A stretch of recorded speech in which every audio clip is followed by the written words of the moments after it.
Hello guys, please video को like and channel को subscribe जरूर कर देना। तो चलिए शुरू करते हैं।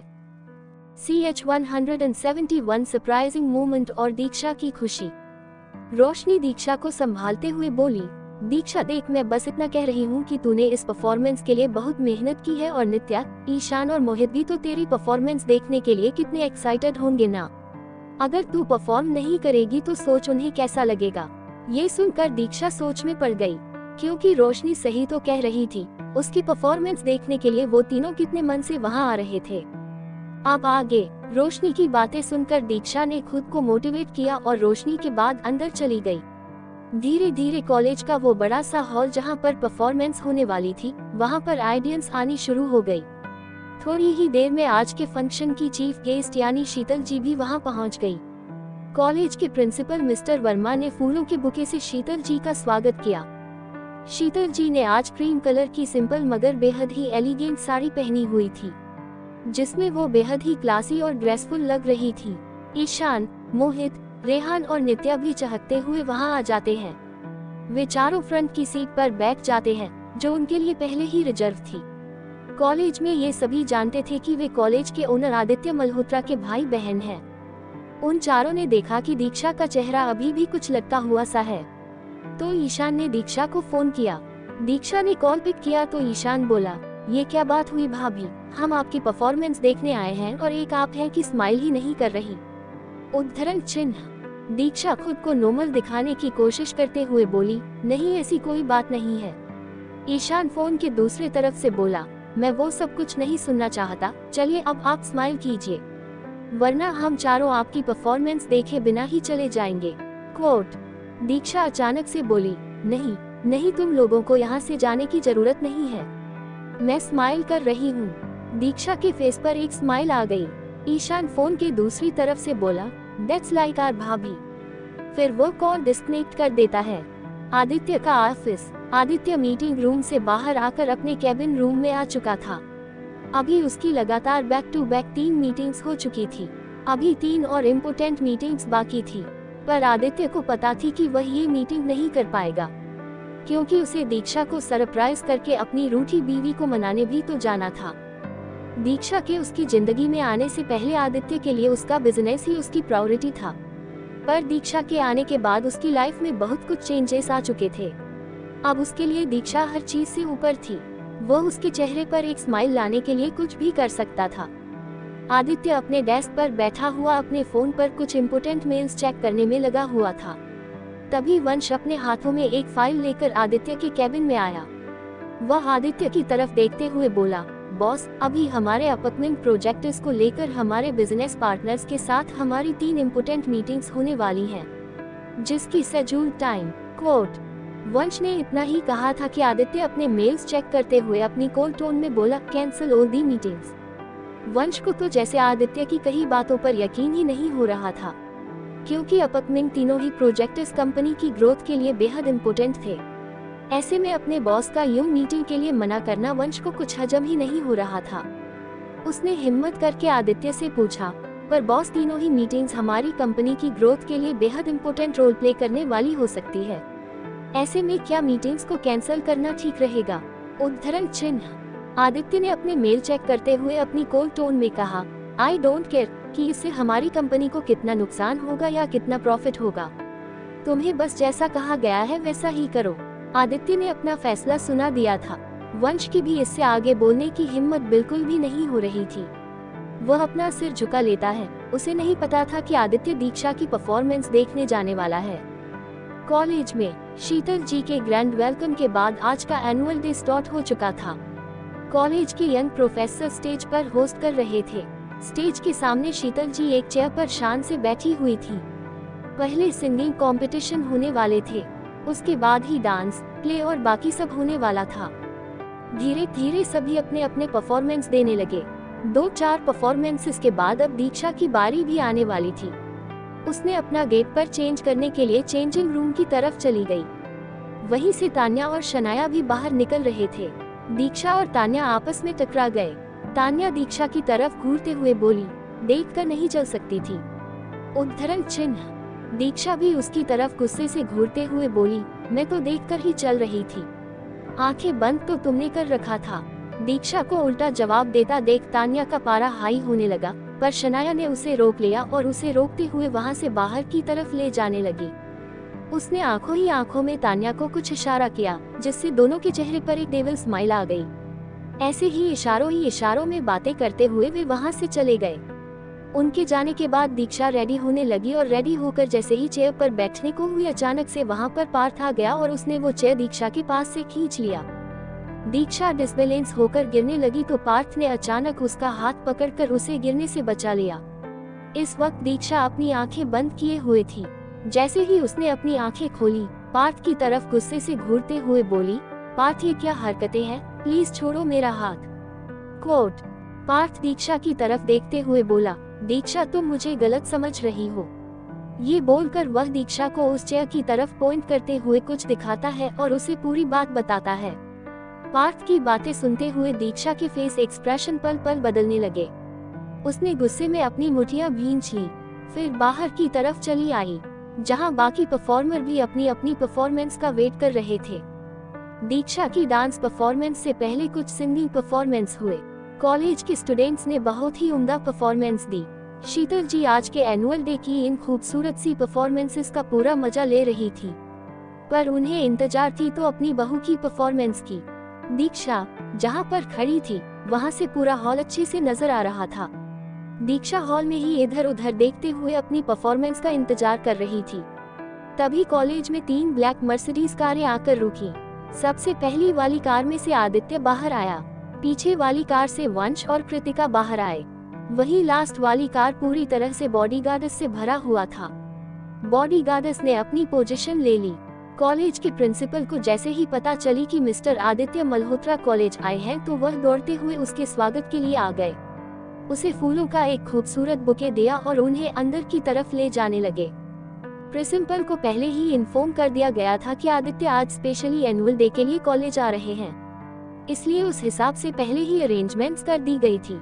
जैसे ही आदित्य उस हॉल में एंटर हुआ, सारी ऑडियंस उसके स्वागत के लिए अपनी अपनी सीट से खड़ी हो गई। आदित्य को देखकर शीतल जी के फेस पर भी एक स्माइल आ गई। दीक्षा तो ये देखकर थोड़ी शॉक सी हो गई थी कि आखिर ऐसा कौन आ गया जिसके आने पर सारी ऑडियंस खड़े होकर उसका इस तरह से वेलकम कर रही है। ये जानने के लिए उसने जैसे ही अपनी आंखें नीचे गिराई, नीचे खड़े शख्स को देखकर उसके चेहरे पर एक बड़ी सी स्माइल आ गई।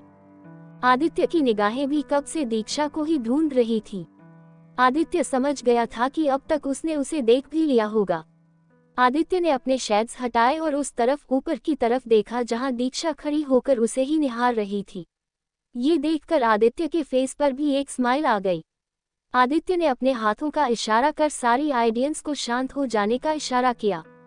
दीक्षा देख पा रही थी कि ऑडियंस में से ज्यादातर लड़कियां आदित्य को देखकर ठंडी आहें भरने में लगी थी। ये देखकर कहीं ना कहीं दीक्षा को जेलेसी सी फील होने लगी थी। उसे मन कर रहा था कि वो उन लड़कियों से कह दे कि जिस फूल पर तुम सब मनराने की सोच रहे हो, उसकी मालकिन मैं हूँ। आदित्य शीतल जी के बगल में बैठ गया। वंश और कृतिका ईशान के बगल वाले सीट पर बैठ गए। आदित्य को वहां पर देखकर ईशान, मोहित और नित्या के फेस पर भी स्माइल आ गई, क्योंकि वो तीनों भी यही चाहते थे कि उनके भाई उनकी भाभी का परफॉर्मेंस देखने जरूर आए। आदित्य को ये भी पता थी कि अभी नेक्स्ट परफॉर्मेंस दीक्षा की होने वाली है। स्टेज की लाइटें ऑफ हुई। अचानक से सकल लाइट डांस फ्लोर पर पड़ी। दीक्षा ने अपनी पोजीशन ले ली थी। एक ब्यूटीफुल से मेलोडियस सॉन्ग के साथ उसकी परफॉर्मेंस शुरू हुई। नैनो वाले ने छेड़ा मन का प्याला, छलकाई मधुशाला, मेरा चैन रैन नैन अपने साथ ले गया। नैनो वाले ने छेड़ा मन का प्याला, छलकाई मधुशाला, मेरा चैन रैन नैन अपने साथ ले गया। इसके साथ ही दीक्षा गाने की लय के साथ ही अपने ताल से ताल मिलाने लगी। उसने इस परफॉर्मेंस के लिए एक बेहद ही खूबसूरत लहंगा और चोली कैरी की हुई थी। उसके लंबे बाल खुले ही लहरा रहे थे, सिर पर शेष पट्टी पहनी हुई थी और बेहद ही खूबसूरत लग रही थी, किसी राजपूत राजकुमारी की तरह। उसका ये लुक उसे बहुत ही ग्रेसफुल और खूबसूरत दिखा रहा था। आदित्य तो दीक्षा की परफॉर्मेंस में जैसे खोसा गया था, क्योंकि वह देख पा रहा था कि दीक्षा कितनी ग्रेसफुल डांस कर रही है। उसे लगा नहीं था कि उसकी शैतान लिटिल वाइफी इतनी ज्यादा टैलेंटेड है।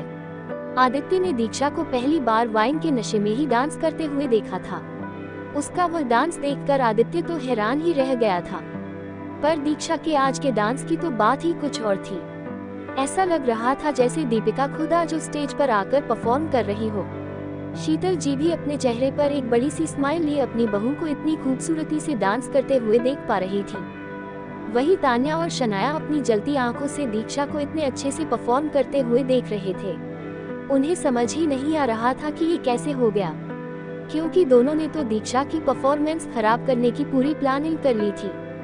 पग पग डोलू रे हो, पग पग डोलू रे, डगमग सी मैं चलती हूँ, जगमग लौ सी जलती तेरे नैनों की कैसी मदिरा।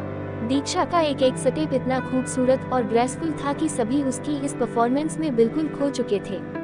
ईशान, मोहित और रेहान तो अपने गालों पर एक हाथ रखे हुए दीक्षा की परफॉर्मेंस देखने में लगे थे। नित्या भी इस परफॉर्मेंस में जैसे खो सी गई थी। थर थर कांपू रे तेरे पीर से छिपती, चंदन पे नाक सी लपटी, मैं बेहोश तू नशा, कैसी मोह की दशा, मेरे चैन रैन नैन अपने साथ ले गया। दीक्षा भी अपनी ही परफॉर्मेंस में बिल्कुल खो सी गई थी। जैसे ही उसकी परफॉर्मेंस खत्म हुई, सभी अपनी अपनी जगह पर खड़े होकर दीक्षा के लिए जोरदार क्लैपिंग करने लगे। आदित्य ने भी आज अपनी वाइफी के लिए क्लैपिंग की। ये देखकर दीक्षा के फेस पर एक बड़ी सी स्माइल आ गई थी। पार्थ तो जैसे आज दीक्षा से इम्प्रेस ही हो चुका था। रहने को तो वह पहले से ही उससे इम्प्रेस्ड था, पर आज की परफॉर्मेंस देखने के बाद तो जैसा वो उसका दीवाना ही हो गया था। CH172 talented wife. दीक्षा भी अपनी ही परफॉर्मेंस में बिल्कुल खो सी गई थी। जैसे ही उसकी परफॉर्मेंस खत्म हुई, सभी अपनी अपनी जगह पर खड़े होकर दीक्षा के लिए जोरदार क्लैपिंग करने लगे। आदित्य ने भी आज अपनी वाइफी के लिए क्लैपिंग की। ये देखकर दीक्षा के फेस पर एक बड़ी सी स्माइल आ गई थी। पार्थ तो जैसे आज दीक्षा से इम्प्रेस ही हो चुका था। रहने को तो वह पहले से ही उससे इम्प्रेस्ड था, पर आज की परफॉर्मेंस देखने के बाद तो जैसा वो उसका दीवाना ही हो गया था। अब आगे आदित्य को एक फोन कॉल आ गया। वह उसे पिक करने वहां से बाहर की तरफ चला गया। दीक्षा ने भी आदित्य को बाहर जाते हुए देख लिया था। वह उसके पीछे पीछे गई। जैसे ही आदित्य ने कॉल डिस्कनेक्ट करके पीछे मुड़ा, दीक्षा उसके सामने खड़ी थी। उसने झट से आदित्य को जोर से हग कर लिया। आदित्य ने भी उसे स्माइल करते हुए कसकर गले लगा लिया।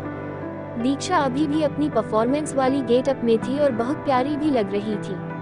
आज का प्रोग्राम भी बेहद शानदार तरीके से पूरा हो गया था। आदित्य से मिलने के बाद वह उससे बिना कुछ कहे झट से स्टेज की तरफ चली गई। शीतल जी ने दीक्षा के सिर पर प्यार से हाथ फेरते हुए उसके परफॉर्मेंस की बहुत तारीफ करने लगी। नित्या, ईशान और मोहित ने भी दीक्षा की भर भर कर तारीफ की। बेचारा रेहान, उसे तो बस इसी बात का मलाल रह गया कि दीक्षा उसकी भाभी क्यों है। अगर उसने दीक्षा को पहले देख लिया होता तो उसे अपनी गर्लफ्रेंड बनाकर बाद में शादी भी कर लेता, पर अब वह किसी और की हो चुकी थी। कृतिका और वंश ने भी दीक्षा की परफॉर्मेंस की बहुत तारीफ की। फंक्शन खत्म होने के बाद सभी मल्होत्रा हाउस के लिए निकल गए। वंश कृतिका को अपार्टमेंट छोड़कर ऑफिस के लिए निकल जाता है। आदित्य तो कॉलेज से ही ऑफिस के लिए निकल चुका था। घर पहुंचकर दीक्षा सीधे अपने कमरे में चली जाती है।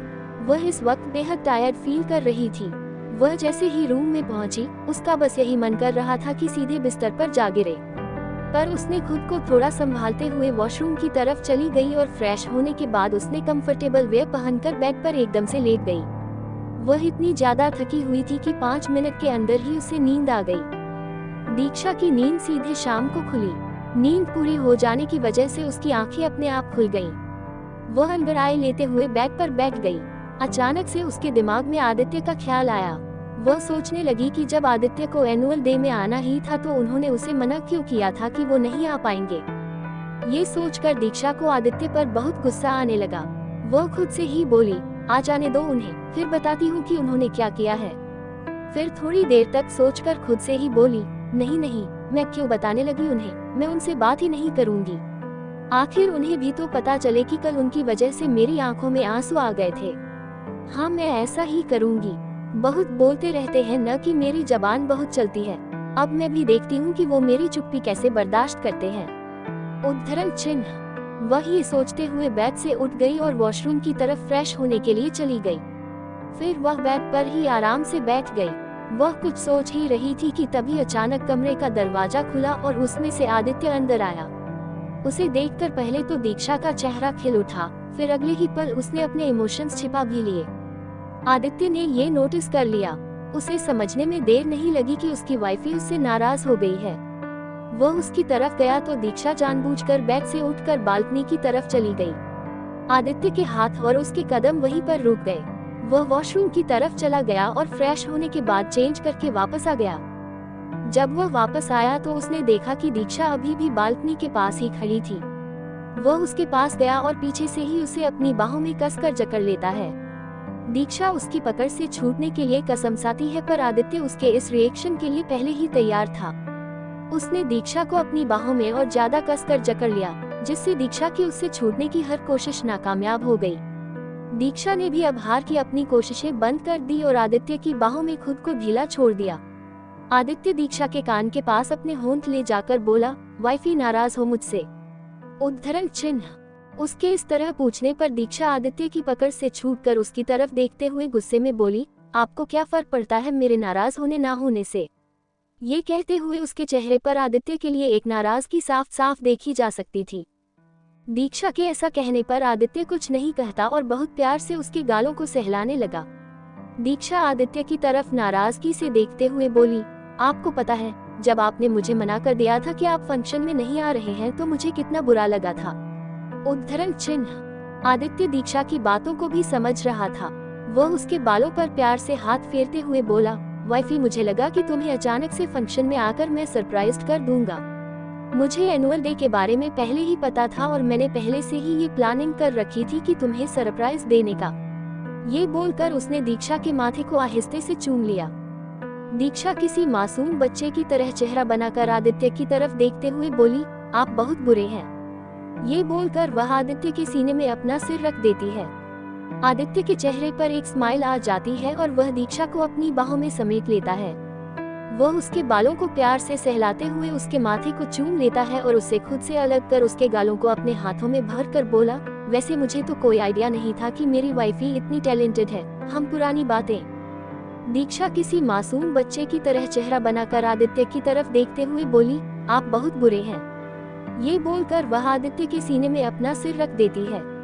आदित्य के चेहरे पर एक स्माइल आ जाती है और वह दीक्षा को अपनी बाहों में समेट लेता है।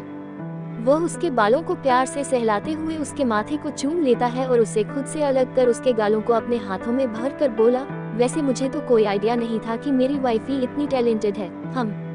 उद्धरण चिन्ह। अब आगे। दीक्षा आदित्य की तरफ देखते हुए मुंह बनाकर बोली, तो आपको क्या लगा था कि आपकी वाइफी सिर्फ बच्चों जैसी हरकतें करना जानती है? दीक्षा की बातें सुनकर आदित्य हंसने से खुद को रोक नहीं पाता। आदित्य बहुत कम ही हंसता था और वह हंसते हुए बहुत क्यूट लगता था। उसकी स्माइल थी ही इतनी दिलकश कि दीक्षा उसमें जैसे खोसी गई। आदित्य ने दीक्षा के गालों को पींच कर दिया, जिससे दीक्षा को हल्का दर्द होता है। उसके मुंह से एक हल्की आह निकल जाती है। वह अपने गालों को सहलाते हुए आदित्य की तरफ घूरते हुए बोली, आप हमेशा मेरे गालों को क्यों पींच करते रहते हैं? दर्द होता है मुझे। उद्धरण चिन्ह। दीक्षा की शिकायतें सुनकर आदित्य स्माइल करते हुए उसकी तरफ देखकर बोला, तुम हुई इतनी क्यूट तो मैं क्या करूं? दीक्षा आदित्य की तरफ मुंह बनाकर बोलते हुए बोली, माना कि मैं बहुत क्यूट हूं, पर इसका मतलब ये तो नहीं कि आप मेरे गालों को कॉटन कैंडी समझकर दबाते रहे। उद्धरण चिन्ह। ये बोलते हुए वह बहुत प्यारी सी लग रही थी। आदित्य उसकी तरफ देखते हुए बोला, वैसे आइडिया बुरा नहीं है। दीक्षा अपने दोनों गालों पर हाथ रखकर आदित्य की तरफ घूरते हुए बोली, बिल्कुल भी नहीं। आदित्य दीक्षा को देखकर स्माइल करता है और उसे पकड़कर बेड पर आकर बैठ जाता है और उसे अपने बगल में बिठा लेता है। दीक्षा आदित्य के सीने पर सिर रखे किसी छोटे बच्चे की तरह उसके चेहरे को निहारने लगी। आदित्य उसके नोज पर प्यार से टैप करता है। आदित्य को निहारते हुए अचानक दीक्षा को वो पुराने दिन याद आने लगते हैं जब आदित्य उसके साथ रूडली पेश आया करता था। दीक्षा को याद था कि वह आदित्य की हरकतें और उसके बिहेवियर के कारण वह उसे मन ही मन डेविल बुलाया करती थी। वह यही सोचती रहती कि कब वह इस जबरदस्ती के रिश्ते से आजाद होकर अपने मम्मी पापा के पास हमेशा हमेशा के लिए चली जाए। पर कब उसे इस डेविल से प्यार हो गया, उसे पता ही नहीं चला। आज दीक्षा के मन में वो सारी बातें चल रही थी। आज उसकी आंखें बहुत कुछ कह रही थी, जिसे आदित्य ने भी नोटिस कर लिया। वह उसके सिर पर प्यार से हाथ फेरते हुए बोला, क्या सोच रही हो? दीक्षा आदित्य के चेहरे की तरफ देखते हुए बोली, आपके बारे में। दीक्षा का जवाब सुनकर आदित्य उसे उसकी कमर से टाइटली होल्ड करते हुए उसकी तरफ देखकर बोला, अच्छा, क्या सोच रही थी मेरे बारे में? कोट। दीक्षा आदित्य की तरफ देखते हुए ही बोली, एक्चुअली मैं हमारे बारे में सोच रही थी। आदि, आप हमारी शादी के शुरुआती दिनों में मेरे साथ कैसे पेश आते थे, क्या आपको ये याद है? उद्धरण चिन्ह। आज दीक्षा और आदित्य की शादी को महीनों हो चुके थे। कुछ ही महीने में उनकी वेडिंग एनिवर्सरी भी आने वाली थी। अब आदित्य और दीक्षा के रिश्ते में काफी कुछ बदल चुका था। पहले आदित्य दीक्षा को अपने दिल में बिल्कुल भी आने देना नहीं चाहता था, पर अब सिचुएशन बिल्कुल अलग थी। आदित्य का दिल अब दीक्षा के लिए ही धड़कता था। हमेशा अपने ईगो को अहमियत देने वाले आदित्य की जिंदगी में अब कोई आ गया था जिसे वो सबसे ऊपर रखता था। उसके छोटे बड़े सारे नखरे झेलता था। दुनिया की ऐसी कोई चीज नहीं थी जिसे वह दीक्षा के लिए न कर सकता हो। अब आदित्य की जान दीक्षा में बसती थी। उसे एक खरोंच भी क्यों न लग जाए, आदित्य को बिल्कुल भी बर्दाश्त नहीं थी। अब वह अपनी जान को अपने बाहों के घेरे में हमेशा हमेशा के लिए छिपा कर रखना चाहता था। दीक्षा की बातें सुनकर आदित्य कुछ महीने पहले की यादों में चला जाता है, जब उसकी और दीक्षा की नई शादी हुई थी। हालांकि उसने यह शादी अपनी मर्जी से नहीं बल्कि दादी माँ के प्रेशर में आकर किया था। उसने दीक्षा को ये पहले ही क्लियर कर दिया था कि भले ही हम दुनिया के सामने पति पत्नी हैं, पर अकेले में हमारा रिश्ता उस तरह का नहीं होगा। आदित्य को सोच में डूबा देख दीक्षा उसके चेहरे की तरफ देखते हुए बोली, आदि, क्या आपको याद है शादी की पहली रात में आपने मेरे सामने डाइवोर्स कॉन्ट्रैक्ट साइन करवाए थे और मुझे क्या कहा था? उद्धरण चिन्ह। आदित्य को याद आया कि उसने दीक्षा को धमकी दी थी, अगर गलती से भी ये डाइवोर्स कॉन्ट्रैक्ट वाली बात गलती से भी दादी माँ या घर के किसी दूसरे को पता चली तो आदित्य उसके साथ क्या करेगा ये तो वह जानती ही है। उस वक्त दीक्षा के फेस एक्सप्रेशन कैसे हो गए थे, आदित्य को ये भी याद थे। आदित्य दीक्षा के होठों पर एक लाइट किस करते हुए बोला, वाइफी, पर तुम पुरानी बातों को आज अचानक याद क्यों कर रही हो? दीक्षा आदित्य की आंखों में देखते हुए बोली, क्योंकि आदि, उन बातों को याद करके मुझे ये एहसास होता है कि आज हमारे रिश्ते ने एक बहुत ही खूबसूरत मोड़ ले लिया है, जहाँ सिर्फ हम दोनों हैं, आप और मैं। उद्धरण चिन्ह। दीक्षा की बातें सुनकर आदित्य के फेस पर एक स्माइल आ जाती है। वह जानता था कि भले ही दीक्षा बच्चों जैसी हरकतें करती है, बच्चों की तरह बहुत शैतानियां भी करती है, पर जब बड़े बनने की बारी आती है तो वह मैच्योर बिहेव भी करने लगती है। जैसे कि आज आदित्य उसकी बातों की गहराई को समझने की कोशिश कर रहा था। आदित्य दीक्षा के हाथों को अपने हाथों में लेकर उन्हें चूमते हुए बोला, वाइफी, प्यार तो मैं तुमसे पहले ही कर बैठा था, पर मेरा जिद्दी दिमाग मेरे दिल की बात मानने को रेडी ही नहीं था, और मैं अपने दिल और दिमाग की इस लड़ाई में अक्सर तुम्हें तकलीफ दे जाता था। सच कहूँ तो तुम्हारी क्यूटनेस ने बहुत पहले ही मेरा दिल चुरा लिया था। वो बात अलग है कि मैंने अपने प्यार का इजहार तुमसे बाद में किया। उद्धरण चिन्ह। दीक्षा बहुत ध्यान से आदित्य की बातें सुन रही थी, क्योंकि आज वह दीक्षा से अपने दिल की बातें शेयर कर रहा था, जो शायद उसने पहले कभी नहीं किया हो। दीक्षा को भी ये नहीं पता थी कि आदित्य पहले उसके बारे में क्या सोचता था। आदित्य की फीलिंग्स जानकर दीक्षा को मन ही मन बहुत खुशी हुई। दीक्षा अपनी आंखों में चमक लिए आदित्य के चेहरे की तरफ देखते हुए बोली, तो क्या इसका मतलब ये है कि आप मुझे छिप छिप कर देखा करते थे? बिल्कुल मूवीज की तरह जिसमें हीरो हीरोइन को बिल्कुल वैसे ही देखता था। आदित्य दीक्षा के गालों को दोबारा पिंच करते हुए बोला, मूवीज कम देखा करो तुम शैतान वाइफी। कोट। खुद के लिए शैतान वाइफी शब्द सुन दीक्षा आदित्य की तरफ देखते हुए मुंह लटका कर उसकी शर्ट के बटन के साथ खेलते हुए बोली, मैं कहाँ शैतानी करती हूँ, मैं तो एक सीधी सादी भोली सी प्यारी बच्ची हूँ। कोट। दीक्षा की बातें सुनकर आदित्य स्माइल करता है। वह उसके गालों को प्यार से सहलाते हुए बोला, अच्छा जी वाइफी, मुझे पता है तुम बिल्कुल जलेबी की तरफ ही सीधी हो। आदित्य के ऐसा कहने पर दीक्षा का मुंह लटक जाता है। वह आदित्य की तरफ देखते हुए बोली, आप टॉपिक बदलने की कोशिश कर रहे हैं, आप बताएं ना, क्या आप मुझे छिप छिप कर देखते थे? उद्धरण चिन्ह। आदित्य दीक्षा की क्यूरियोसिटी देखकर मन ही मन स्माइल करता है और उसकी तरफ देखते हुए ही बोला, वैसे तुम्हें एक राज की बात बताऊं? आदित्य की बातें सुनकर दीक्षा अपनी टिमटिमाती आंखों से आदित्य की तरफ सवालिया नजरों से देखने लगी। वह सोचने लगी कि ऐसी कौन सी राज की बात हो सकती है। वह अपने दिमाग घोड़े को बुलेट ट्रेन की रफ्तार से चलाते हुए सोचने लगी, कहीं आदि पहले से तो शादीशुदा नहीं है, आप कहीं ये अपनी पहली वाइफ के बारे में बताकर मुझे शॉक करना तो नहीं चाहते? अरे नहीं नहीं दीक्षा, तू भी क्या क्या सोचती रहती है। उद्धरण चिन्ह। आदित्य दीक्षा के चेहरे के भावों को देखकर ये बता सकता था कि उसकी लिटिल वाइफी की शैतानी दिमाग में क्या चल रहा है। वह दीक्षा की तरफ आंखें छोटी करके देखते हुए बोला, जहाँ दिमाग लगाना होता है वहाँ तो यूज करती नहीं हो। मन में उलूल जुलूल ख्याल तो आएंगे ही। उद्धरण चिन्ह। फिर वो उसके गालों पर प्यार से हाथ फेरते हुए बोला, सिर्फ मैं ही ऐसा नहीं था जो तुम्हें छिप छिप कर देखा करता था। आदित्य आगे भी कहना चाहता था, पर दीक्षा ने एक्साइटमेंट में पहले ही अपना मुंह खोल दिया।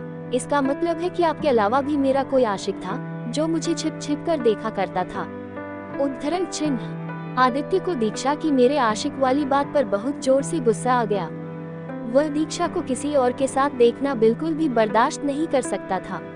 वह अपनी जलती आंखों से दीक्षा की तरफ घूरते हुए बोला, क्या कहा तुमने, जरा फिर से कहना। उद्धरण चिन्ह। आदित्य की निगाहें और उसके बात करने के टोन से दीक्षा समझ गई कि जरूर उसने कुछ गलत कह दिया होगा, तभी आदित्य ऐसे रिएक्ट कर रहे हैं। वह आदित्य की तरफ देखते हुए अपनी नजरें झुकाकर बोली, सॉरी, मेरे कहने का वो मतलब नहीं था। उद्धरण चिन्ह। आदित्य दीक्षा की तरफ गुस्से से घूरते हुए उसकी एक बांह को जकड़कर दांत पीसते हुए बोला, दीक्षा एक बात कान खोलकर सुन लो, तुम सिर्फ और सिर्फ मेरी हो और मैं तुम्हारे आसपास किसी को भी देखना पसंद नहीं करूंगा। अगर गलती से भी किसी ने तुम्हारे करीब आने की कोशिश की तो उसे मौत को गले लगाना पड़ेगा। कोट। ये बोलते हुए दीक्षा को आदित्य की आंखों में एक अलग सा गुस्सा, उसके लिए पागलपन और बेपनाह प्यार नजर आ रहा था। आदित्य को इतने गुस्से में देखकर दीक्षा को डर लगने लगा। वह उसके सीने पर अपना सिर रखकर उसे शांत कराते हुए बोली, आदि प्लीज शांत हो जाए, मुझे आपके गुस्से से बहुत डर लगता है। उद्धरण चिन्ह। आदित्य जब दीक्षा का डरा हुआ मासूम सा चेहरा देखता है तो अपने गुस्से को काबू में करता है। वह दीक्षा के गालों को प्यार से सहलाते हुए बोला, वाइफी, मैं ये कहने की कोशिश कर रहा था कि वो सिर्फ मैं ही नहीं था जो तुम्हें छिप छिप कर देखता हो, तुम भी तो मुझे छिप छिप कर देखती थी। हम। उद्धरण चिन्ह। आदित्य की ये बातें सुनकर दीक्षा का चेहरा शर्म से गुलाबी हो जाता है, क्योंकि आदित्य सच ही तो कह रहा था। सिर्फ आदित्य ही उसे छिप छिप कर नहीं देखता था, बल्कि दीक्षा भी उसे डिजायर भरी निगाहों से निहारती रहती थी, जिसे आदित्य ने बहुत बार नोटिस किया था। आदित्य दीक्षा की तरफ देखते हुए जैसे ही कुछ बोलने को हुआ तभी उसका फोन रिंग होने लगा।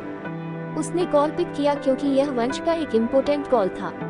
उसने कॉल डिस्कनेक्ट किया और दीक्षा को खुद से दूर करते हुए बोला, वाइफी, मुझे अभी जाना होगा, अपना ख्याल रखना। हम। ये कहकर वह उसके गालों को प्यार से छूता है और वहाँ से जाने लगा तो दीक्षा उसका हाथ पकड़कर उसे रोकते हुए बोली, आदि प्लीज मत जाए ना, मुझे थोड़ी देर आपके साथ ऐसे ही रहना है। जब 174 मिस्टीरियस बिहेवियर। आदित्य दीक्षा की तरफ देखते हुए जैसे ही कुछ बोलने को हुआ तभी उसका फोन रिंग होने लगा। उसने कॉल पिक किया क्योंकि यह वंश का एक इम्पोर्टेंट कॉल था। उसने कॉल डिस्कनेक्ट किया और दीक्षा को खुद से दूर करते हुए बोला, वाइफी, मुझे अभी जाना होगा, अपना ख्याल रखना। हम। ये कहकर वह उसके गालों को प्यार से छूता है और वहाँ से जाने लगा तो दीक्षा उसका हाथ पकड़कर उसे रोकते हुए बोली, आदि प्लीज मत जाए ना, मुझे थोड़ी देर आपके साथ ऐसे ही रहना है। उद्धरण चिन्ह। अब आगे। आदित्य बड़े प्यार से दीक्षा के गालों पर हाथ फेरता है, फिर उसकी तरफ देखते हुए बोला, जाना जरूरी है वाइफी, तुम फिक्र मत करो, मैं जल्दी आ जाऊंगा। हम। ये बोलकर वह दीक्षा के माथे को चूमकर वहाँ से निकल जाता है। दीक्षा उसे जाते हुए देखती रह जाती है। उसे जाता देख दीक्षा के चेहरे पर एक उदासी छा जाती है, क्योंकि बड़े दिनों बाद उसे आदित्य के पास बैठने का, उससे बातें करने का मौका मिला था। आदित्य अपने ऑफिस और बिजनेस में इतना उलझा हुआ रहता था कि बड़ी मुश्किल से वह दीक्षा के लिए टाइम निकाल पाता। उन्हें रात का ही वक्त मिलता था, पर दीक्षा दिन भर कॉलेज करने की वजह से थक जाती थी और रात को जल्दी ही सो जाया करती थी। वह बेड पर बैठकर इधर उधर देखने लगी, फिर अचानक से वह कमरे में ही इधर उधर टहलने लगी। वह कमरे की एक एक चीजों को ध्यान से देखने लगी, जैसे कि वह कुछ समझने की कोशिश कर रही हो। वह आदित्य के स्टडी रूम में गई। वहां जाकर वह थोड़ी देर के लिए उसके सोफे पर बैठ गई। वह सोफे पर बैठे बैठे ही खुद से बोली, मुझसे अच्छी किस्मत तो इस स्टडी रूम की है, क्योंकि आदि अपना वक्त मुझसे ज्यादा तो यहाँ बिताते हैं। ये सब बोलते हुए उसके चेहरे पर एक मायूसी साफ साफ झलक रही थी। आदित्य की स्टडी रूम में एक शेल्फ में बहुत सारी फाइलें रखी हुई थी और पूरे 2 बड़े बड़े बुक शेल्फ में किताबें रखी हुई थी। दीक्षा ने बुक शेल्फ को देखते हुए रैंडमली एक बुक उठा ली और उसके पन्ने पलटने लगी। ये एक फेमस बिजनेस आर्ट की बिजनेस पर एक फेमस बुक थी। उसके कुछ पन्ने पलटने के बाद वह उसे दोबारा अपनी जगह पर रख देती है और खुद से ही बोली, पता नहीं आदि इतनी मोटी मोटी किताब पढ़ कैसे लेते हैं। कोट। फिर वह स्टडी रूम के ही चक्कर काटने लगी, क्योंकि उसे इस वक्त कुछ करने का मन नहीं कर रहा था और वह बहुत बोर भी हो रही थी।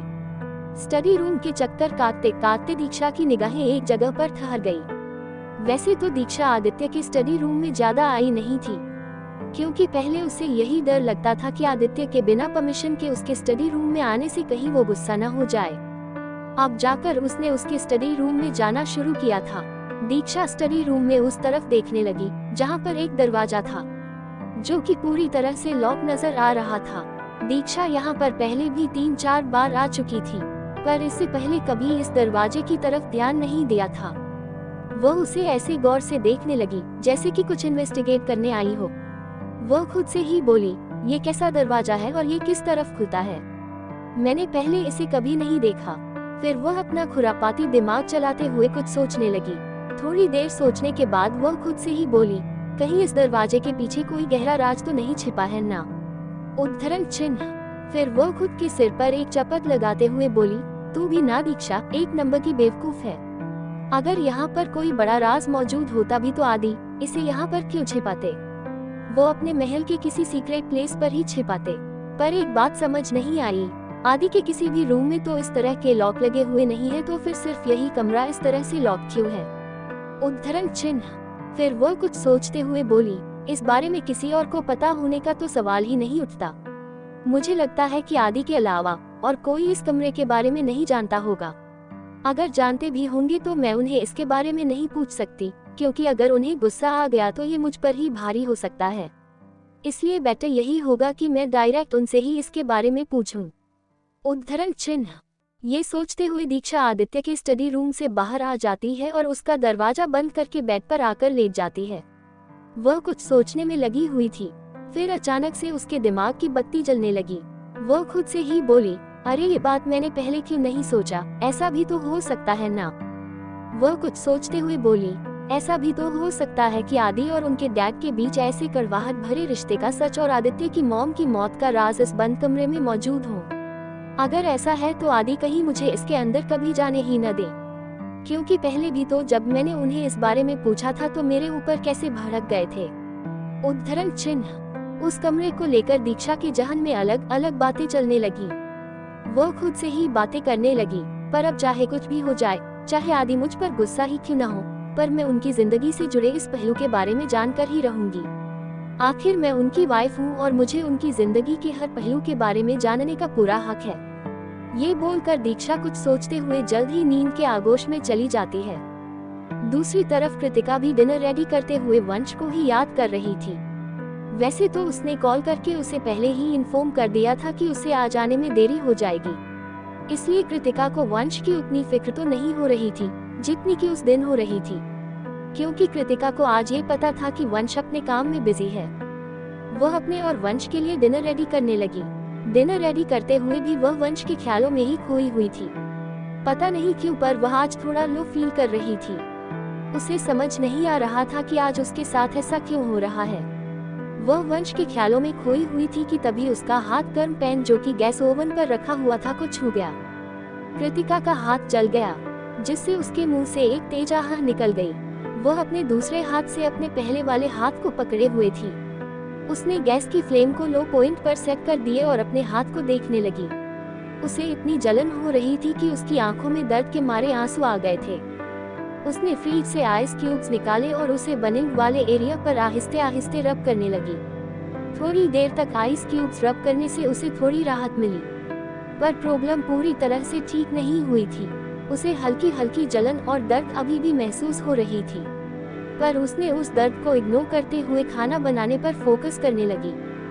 थोड़ी ही देर में उसने वंश और अपने लिए डिनर रेडी कर लिया। वह सोफे पर बैठी ही थी कि तभी उसके फोन पर नोटिफिकेशन की रिंगटोन बजी। उसने अपना फोन देखा तो ये वंश का मैसेज था, वाईफाई मुझे आने में वक्त लग जाएगा, तुम डिनर करके सो जाना। ये मैसेज देखकर कृतिका का तो जैसे चेहरा ही लटक गया। वह ऑलरेडी वंश को मिस कर रही थी और ये मैसेज देखकर तो कृतिका के आंखों के कोनों से एक बूंद आंसू का कतरा गालों पर आ गिरा, जिसे उसने झट से पोंछ लिया और सामने की तरफ देखते हुए गुस्से से नाराजगी भरे टोन में बोली, खुद को समझते क्या है ये, इन्हें तो कोई फर्क ही नहीं पड़ता कि घर में कोई है जो इनका वेट कर रहा होगा, पर नहीं, इन्हें तो मेरे होने ना होने से कोई फर्क ही नहीं पड़ता। उद्धरण चिन्ह। अपनी बात खत्म करते करते कृतिका की आंखों से आंसू निकलने लगे थे, पर कृतिका ने भी उन्हें झट से पोंछते हुए अपने आंसुओं को गिरने से रोक लिया। डाइनिंग टेबल पर खाना वैसे का वैसा ढका रह गया। उसने खाने की तरफ एक नजर उठाकर देखा भी नहीं। वह वहीं हॉल के सोफे पर बैठकर वंश का वेट करने लगी। दीक्षा की नींद रात के 10 बजे खुली। उसने सबसे पहले घड़ी देखा, फिर अपने बगल में। वह समझ गई कि आदित्य अभी तक घर नहीं आए हैं। ये सोचकर वह परेशान सी हो गई। वह वॉशरूम में गई, अपना फेस वॉश किया, फिर बाहर आ गई। कमरे की खिड़कियां खुली हुई थी। बाहर तेज हवाएं चल रही थी, जिससे खिड़की के पर्दे हिलने लगे। दीक्षा बालकनी की तरफ आकर बाहर के मौसम को देखने लगी। वह सामने की तरफ नाराजगी से भरी टोन में बोली, आदिया आप हमेशा ऐसे ही करते हैं, जल्दी आ जाऊंगा बोलकर घंटों तक मुझसे दूर चले जाते हैं। आपको तो कोई फर्क ही नहीं पड़ता, ना चाहे मैं आपको कितना भी मिस क्यों न करूं। उद्धरण चिन्ह। ये बोलते हुए दीक्षा का चेहरा रुआंसा सा हो जाता है। कुछ सोचते हुए वह बालकनी से बेडरूम की तरफ अंदर आने लगी। आदित्य और वंश भी ऑफिस से अपने अपने घर के लिए निकल चुके थे। वंश ये देख चुका था कि कृतिका ने उसके मैसेज को सीन तो किया है, पर कोई भी रिप्लाई नहीं किया है। इसका मतलब वो अच्छे से समझता था कि उसने अपनी बीवी को नाराज कर दिया है।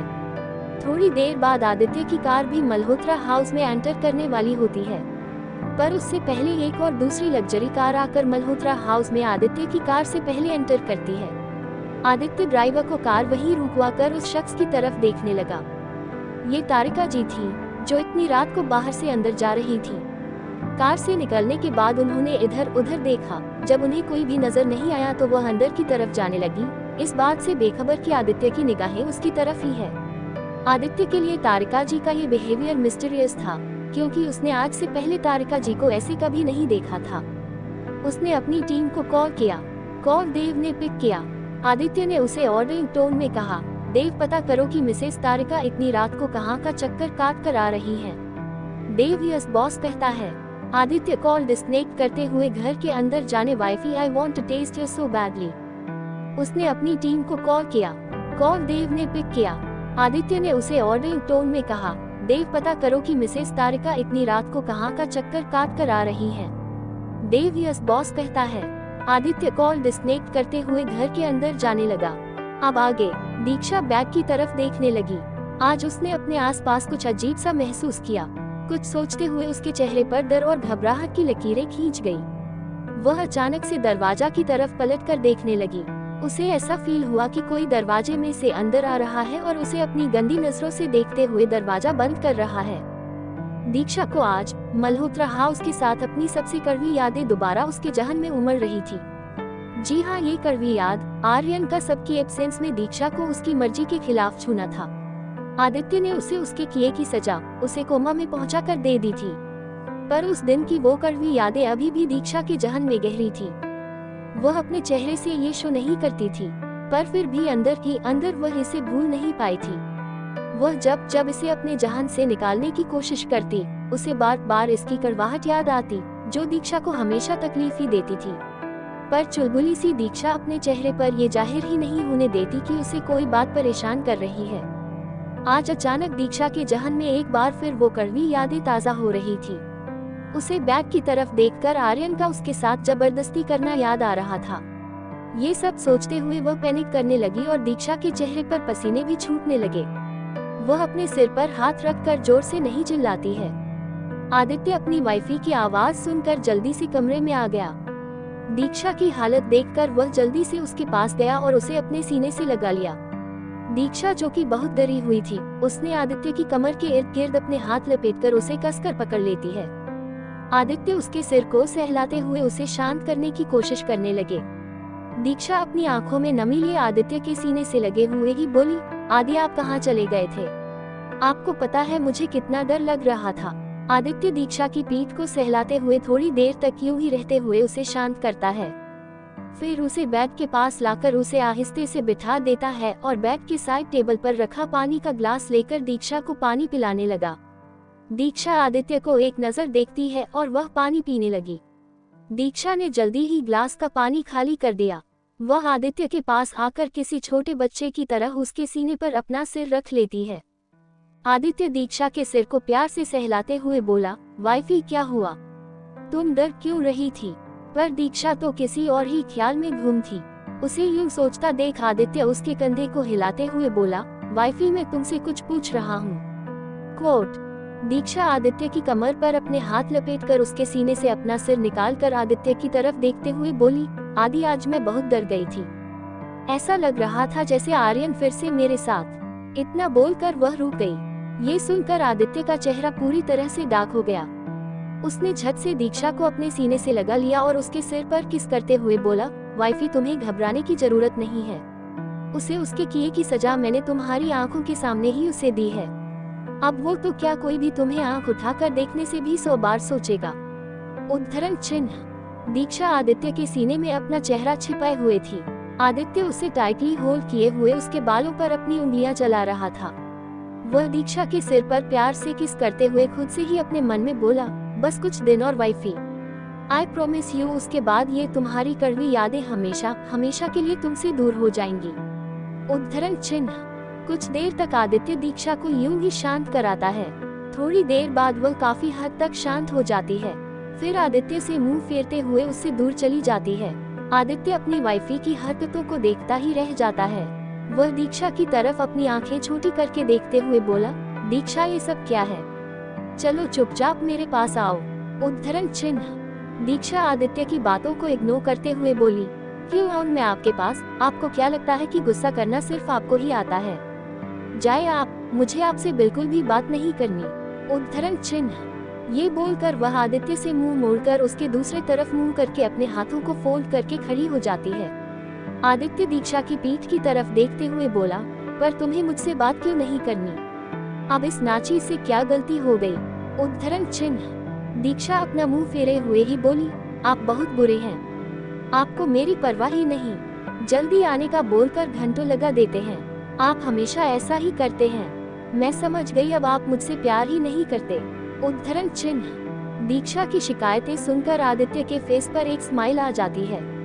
वह दीक्षा के पास आ जाता है और उसे पीछे से ही अपनी बाहों में भर लेता है। दीक्षा उससे छूटने के लिए कसम खाती है, पर आदित्य को इस बात का अंदाजा पहले ही हो गया था, इसलिए उसने दीक्षा पर पहले ही अपनी मजबूत पकड़ बना ली थी। दीक्षा आदित्य को खुद से दूर करने की कोशिश करते हुए बोली, क्या कर रहे हैं आप? छोड़िए मुझे। पर आदित्य उसे छोड़ने की गलती बिल्कुल भी नहीं करती, बल्कि वह उस पर अपनी पकड़ मजबूत कर लेता है। दीक्षा उससे छूटने के लिए छटपटा ही रही होती है कि तभी आदित्य उसकी नेक पर किस करने लगता है। आदित्य की इस किस से दीक्षा सहने लगी, क्योंकि वह उसकी नेक पर अपने गर्म होंठ फिरा रहा था। उसकी इस हरकत से दीक्षा की पकड़ आदित्य की बॉडी पर कसने लगी और उसका कसमसाना भी बंद हो गया। वह आदित्य से हकलाते हुए बोली, आदि आप ये। उसने इतना ही कहा था कि आदित्य उसके सामने आकर दीक्षा के होठों पर अपनी एक उंगली रखकर उसे शांत कराते हुए बोला, शश मुझे मेरा काम करने दो। उद्धरण चिन्ह। आदित्य के इस तरह से कहने से दीक्षा सकपका गई और उसकी सांसें ऊपर नीचे होने लगी। आदित्य उसके होठों को अपने अंगूठे से सहला रहा था। फिर वो उस पर एक लाइट किस करता है। फिर दीक्षा के कान के पास अपने होंठ ले जाकर अपनी गर्म सांसें छोड़ते हुए अपने होठों को उसके कानों के पास टच कराते हुए अपनी मधोशी भरी आवाज में बोला, wifey I want to test you so badly. उद्धरण चिन्ह। ये सुनकर दीक्षा की तो हालत ही खराब हो गई। आदित्य की हालत देखकर लग रही थी कि आज वह उसे कच्चा चबा जाने के मूड में है। दीक्षा आदित्य से बचने का बहाना करते हुए बोली, मैं आपसे नाराज हूँ और एक आप हैं कि। दीक्षा इतना ही बोल पाई थी कि आदित्य उसके होठों पर उंगली रखकर एक बार फिर उसे शांत कराते हुए बोला, शश वाइफी, मुझे पता है तुम मुझसे नाराज हो, इसलिए मैं तुम्हारी ये नाराजगी दूर करना चाहती हूँ, वो भी अपने तरीके से। उद्धरण चिन्ह। ये बोलकर वह दीक्षा की तरफ देखते हुए अपनी एक आई विंक कर देता है। दीक्षा अपनी बड़ी बड़ी आंखों से आदित्य को देखती ही रह जाती है। वह उसके अपने तरीके का मतलब अच्छे से समझती थी। अब दीक्षा को अपने आगे की हालत किसी मूवी की तरह नजर आने लगी। ये बोलकर वह दीक्षा को मौका दिए बगैर ही उसे अपनी गोद में लेकर बेड पर ले आता है और उसे बेड पर पटककर खुद उसके ऊपर आ जाता है। वह उसके चेहरे के बेहद करीब जाकर उसके चेहरे पर आ रहे बालों को कान के पीछे करते हुए उसके होठों के पास रहकर ही बोला, जान तुम्हें मुझसे यही शिकायत है ना कि अब मैं तुमसे प्यार नहीं करता। चलो आज मैं तुम्हारी ये शिकायत और नाराजगी दोनों एक साथ दूर कर देता हूँ। उद्धरण चिन्ह। ये बोलकर वह दीक्षा को मौका दिए बगैर उसके नेक को थामकर उसके होठों पर अपने होंठ रख दिए। वह उसे बहुत प्यार से और सॉफ्टली किस करने लगा। दीक्षा पहले तो खुद को रोकती है, पर वह ज्यादा देरी तक खुद को आदित्य को किस करने से रोक नहीं पाती और वह भी इस प्यार भरी किस में इन्वॉल्व हो जाती है। दीक्षा का साथ पाकर आदित्य की ये सॉफ्ट किस धीरे धीरे एक डीप और पैशनेट किस में तब्दील होने लगी। वह दीक्षा को पूरी शिद्दत से चूमने में लगा हुआ था। वह कभी उसके अपर लिप्स को सक करता तो कभी उसके लोअर लिप्स को। उसने दीक्षा के होठों को किस करते हुए उसे पूरी तरह से निचोड़ कर रख दिया था। जब उसे ये फील होता है कि दीक्षा की सांसें भारी होने लगी है तो वह उसे आहिस्ते से रिलीज कर देता है, पर इससे पहले वह दीक्षा के होठों को काट लेता है। दीक्षा की दर्द के मारे हालत ही खराब हो गई थी। वह आदित्य को गुस्से से घूरने लगी। आदित्य अपनी सांसों को काबू में करने की नाकाम कोशिशें करते हुए दीक्षा की नेक पर आ जाता है और उसे शिद्दत से चूमने लगा। उसके इस मदहोशी भरी किस से दीक्षा सहने लगी। उसके हाथ कब आदित्य के बालों पर जाकर उसे सहलाने लगे, उसे पता ही नहीं चला। उसकी नेक को चूमते हुए आदित्य के हाथ दीक्षा की टी शर्ट के अंदर चले जाते हैं। वह उसकी खुली कमर और पीठ को सहलाने लगता है। आदित्य की सारी हरकतें दीक्षा की हालत खराब करने में लगी हुई थी। उसके पेट को सहलाते हुए आदित्य के हाथ ऊपर की तरफ जाने लगते हैं। ये फील करके दीक्षा की तो सांसें ही रुक सी जाती है। दीक्षा को इस तरह छूते हुए आदित्य की बॉडी की हीट अब काफी हद तक बढ़ चुकी थी। वह एक झटके में दीक्षा के टी शर्ट को उसकी बॉडी से रिमूव कर देता है, जिससे दीक्षा की अट्रैक्टिव क्लीवेज आदित्य के सामने थी। दीक्षा ने इनर गारमेंट्स पहन रखे थे, पर फिर भी उसकी अट्रैक्टिव क्लीवेज आदित्य को अच्छे से दिखाई दे रही थी, जिसे देखकर आदित्य पागल ही हो गया था। वह दीक्षा के करीब आकर उसे बेड पर लेटाकर एक बार फिर उसके नेक, उसके सीने और उसके पेट पर अपने होंठ फिराने लगा। दीक्षा की पकड़ आदित्य की हर एक सेड्यूसिंग हरकतों के कारण उसकी बॉडी पर कसने लगी। थोड़ी ही देर में आदित्य दीक्षा के सारे कपड़े रिमूव कर देता है और अपने कपड़े भी रिमूव कर देता है। दोनों के कपड़े फर्श पर पड़े हुए थे और दोनों एक दूसरे को दिलोजान से प्यार करते हुए एक बार फिर एक हो चुके थे। आदित्य दीक्षा को अपनी बाहों में समेटे हुए था। उसे घंटों तक प्यार जताने के बाद आदित्य उससे अलग हुआ। दीक्षा आदित्य की वाइल्ड हरकतों की वजह से आज बहुत ज्यादा थक गई थी। 5 मिनट के अंदर ही उसकी पलकें भारी होने लगी और वह जल्दी ही नींद के आगोश में चली गई। आदित्य ने एक नज़र दीक्षा को देखा, उसे ब्लैंकेट से ठीक से कवर किया और उसके सिर पर 2-3 बार किस कर दिया। वह दीक्षा के बिखरे बालों को उसके कान के पीछे करते हुए उसके मासूम से सोते हुए चेहरे की तरफ निहारने लगा। उसके चेहरे पर आज थकावट के एक्सप्रेशन कुछ ज्यादा ही नजर आ रहे थे। ये भी आदित्य की ही देन थी। वह उसके मासूम चेहरे को निहारते हुए उसे अपने और करीब करके अपनी बाहों में कस लेता है।